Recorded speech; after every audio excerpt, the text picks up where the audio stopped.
Welcome to a new episode of I Know Jax. I'm Joe Talentino. Now, if you watch every week, you know that here at I Know Jax, we focus on the fun side of Jacksonville. And we're all about eating local, drinking local, and just being local. Now, one of the advantages of having my job is that I eat well. I love visiting restaurants and hanging out with different chefs in their kitchens. And over the past 3.5 years, I've been doing the show. I actually learned a lot about cooking, although I don't consider myself any kind of expert in the kitchen.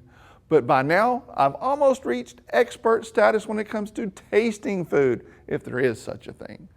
Every week, I get to meet interesting people in our city who do awesome things. Since I'm a small business owner myself, I think it's easy for me to relate to local business owners. The first time I met the couple from Trailhaan was at a food tasting event, and I knew I had to go and visit their restaurant in Avondale. Today I'm at Trailhaan in Avondale, and I'm gonna go try out their paella. I hear it's awesome.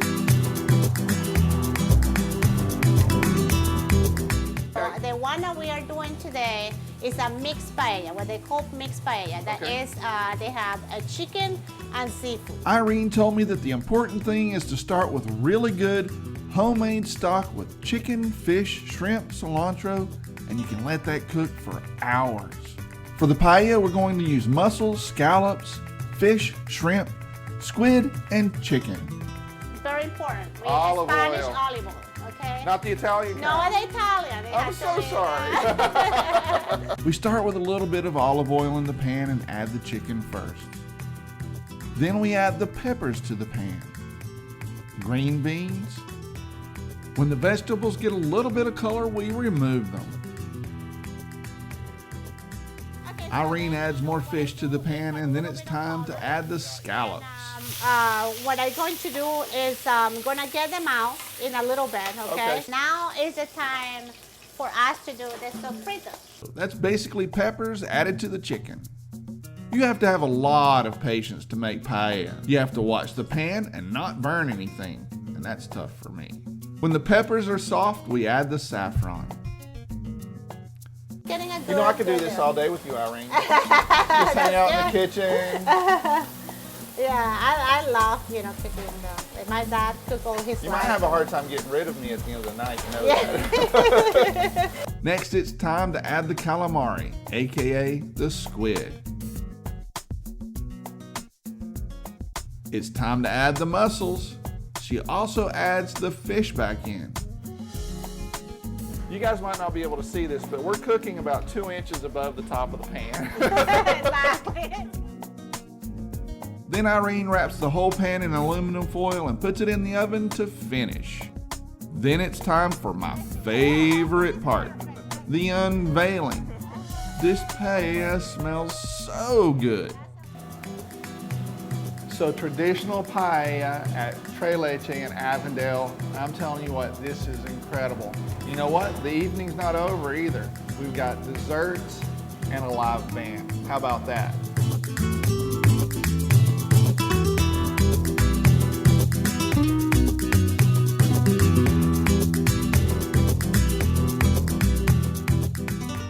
We started this little quadruplex building. It was built in 1921 and in Springfield. A very tiny little bakery setting, only a couple tables. And we're very proud that we could start in such a small space and be able to grow. Now I mean, most people think about you, they think bakery, but from what we've had tonight, that's not all you do by a long shot. No, definitely not. And people don't know the history in Irene's family. Her father owned a restaurant for 30 years in Puerto La Cruz, Venezuela. She did catering, had a deli bakery in Caracas, Venezuela, back in the 90s. Okay. Thursday evenings, we have the live music. Friday and Saturday, same as Thursday night with the seafood pie, Spanish tapa dinners. And then Sundays become pretty popular with our Sunday brunch. It's an I haven't had that one yet. I'm looking forward to Please, it. you gotta try it.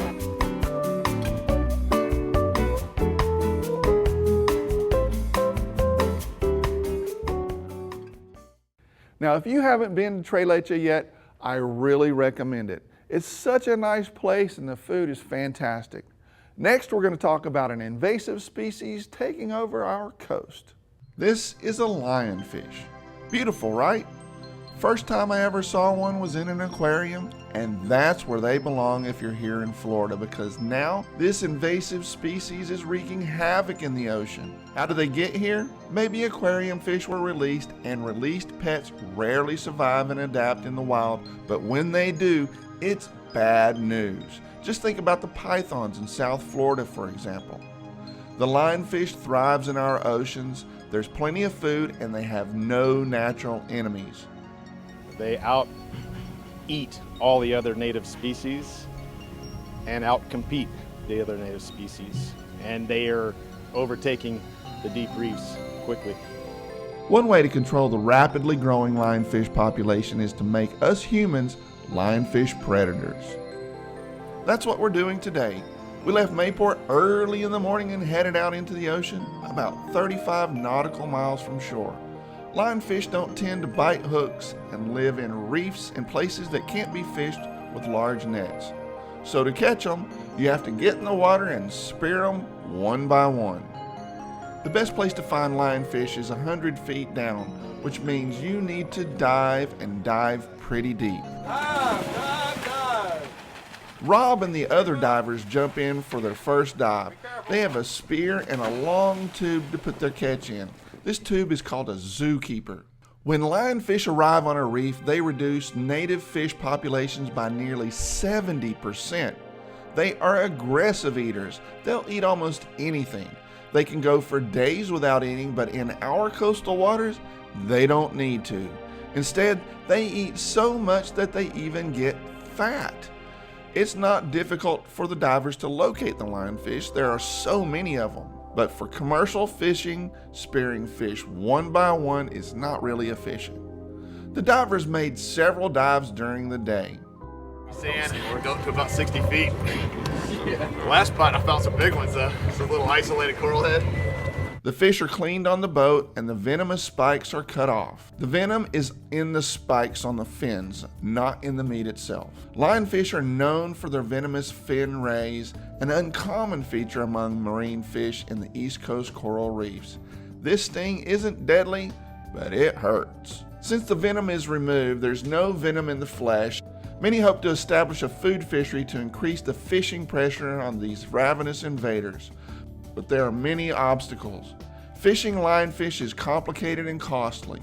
Meanwhile, the lionfish thrives in our waters, threatening native fishes with their voracious appetites and unchecked population growth. Rob and his crew are doing their best to help keep the lionfish population on the First Coast in check. Isn't that just crazy? There really isn't an easy solution to the problem either. It's kind of scary, don't you think?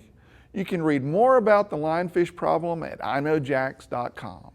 When it's hot and humid outside, I like to sit on my porch and relax with a cold drink. A very popular summer drink is a shandy. Now, I don't know if you've tried it before, but I'm sure you've seen the Lionfish ads. Summer shandy is today's beer topic.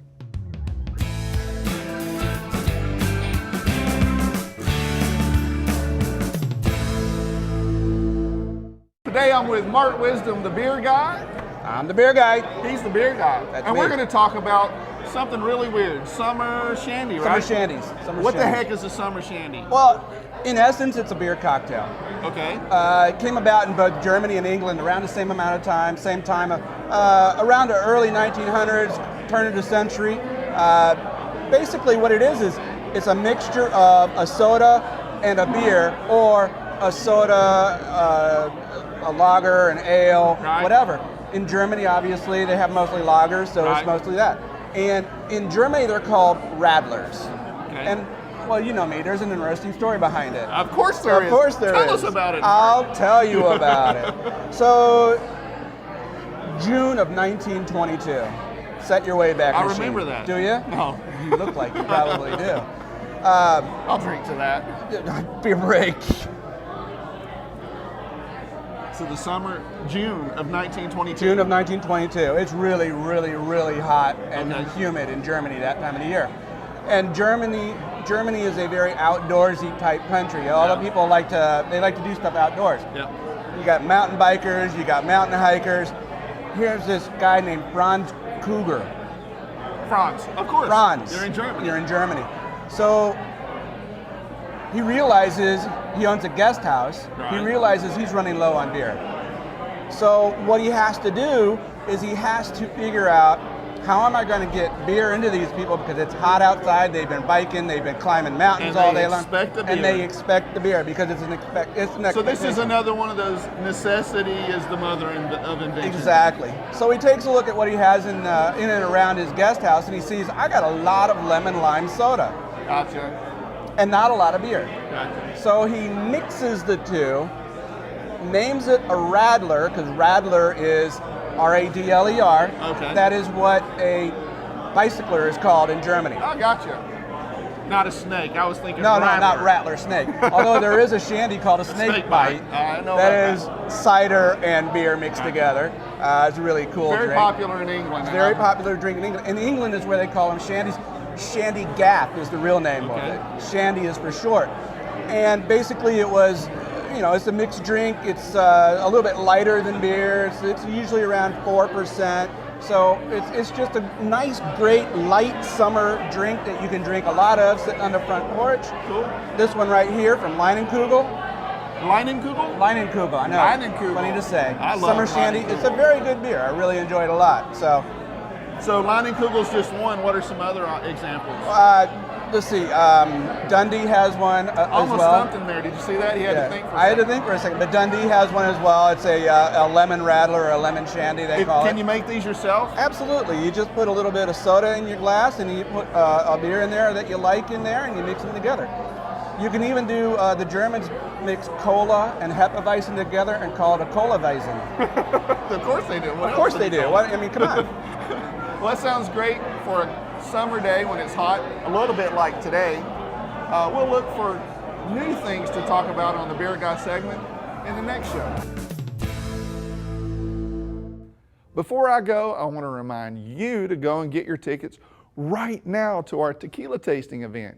We have a very limited number of tickets, and right now you may still be able to get 2 for $30, and that's a great deal for tasting of tequila and some nice tapas food.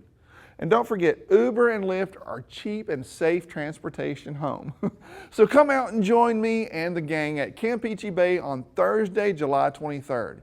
You can find the link to the tickets on iknowjacks.com. So make sure to do that right now before it's too late. Well, that's it for today. Thanks for hanging out with me, and I'll be right here with another I Know Jacks episode next week. Until then, I'll see you on the internet.